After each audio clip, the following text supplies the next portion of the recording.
Channel বন্ধুসকল matric পৰীক্ষাৰ result আজি ৰাতিপুৱা 10:30 ঘোষণা কৰিব আৰু 8 বজাৰ লগে লগে নোটিফিকেশ্যন মুকলি হ'ব আৰু ইতিমধ্যে শিক্ষামন্ত্ৰী ৰণোজ পেগু ডাঙৰীয়াই ইতিমধ্যে ঘোষণা কৰিছে আৰু টুইট কৰিছে আৰু ফেচবুক হওক টুইটাৰ সকলোতে টুইট কৰিছে আৰু 8 বজাৰ লগে লগে আপোনাৰ নোটিফিকেশ্যন মুকলি হ'ব আৰু মেট্ৰিক পৰীক্ষাৰ ৰিজাল্ট আজিৰ দিনটোতে মুকলি হ'ব। আজি হৈছে 11 এপ্ৰিল তাৰিখ বন্ধুসকল 100% আজিৰ দিনটোতে মুকলি হ'ব 10:30 মুকলি হ'ব আৰু মেট্ৰিক পৰীক্ষাৰ ৰিজাল্টত আপুনি কি ৱেবসাইটৰ পৰা আপুনি ৰিজাল্টটো চাব পাৰিব সেই বিষয়ে মই পিছৰ ভিডিঅ'ত জনাই আছো।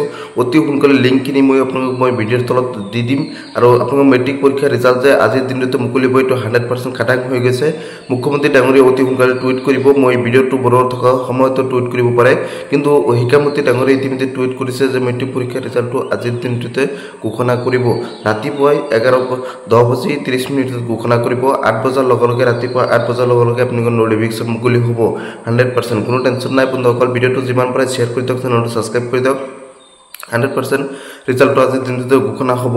বহুতে ক'ব যে হাই ছেকেণ্ডেৰী পৰীক্ষাৰ ৰিজাল্টটো কেতিয়া ঘোষণা হ'ব, হাই ছেকেণ্ডেৰী পৰীক্ষাৰ ৰিজাল্টৰ ওপৰত কোনো আপডেট অহা নাই, কিন্তু মই এইটো ভিডিঅ'ৰ পিছতে মই আপোনালোকক ভালকৈ বুজাই দিম। মেট্ৰিক পৰীক্ষাৰ ৰিজাল্টটো আপোনালোকৰ আজিৰ দিনটোতে ৰাতিপুৱা 10:30 ঘোষণা হ'ব, এইটো 100%। আৰু 10:30 লগে লগে মেট্ৰিক পৰীক্ষাৰ ৰিজাল্ট ছেবাৰ ৱেবছাইটত হওক বা আসাম কেৰ হওক যিকোনো ৱেবছাইটৰ পৰা আপোনালোকে ৰিজাল্টটো চাব পাৰিব।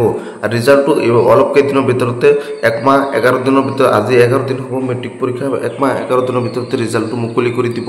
আৰু আপোনালোকে ভিডিঅ'টো যিমান পাৰে শ্বেয়াৰ কৰি দিয়ক। মেট্ৰিক পৰীক্ষাৰ ৰিজাল্ট আজিৰ দিনটোতে মুকলি হ'ব। ভিডিঅ'টো শ্বেয়াৰ কৰি দিয়ক, চেনেলটো ছাবস্ক্ৰাইব কৰি দিয়ক।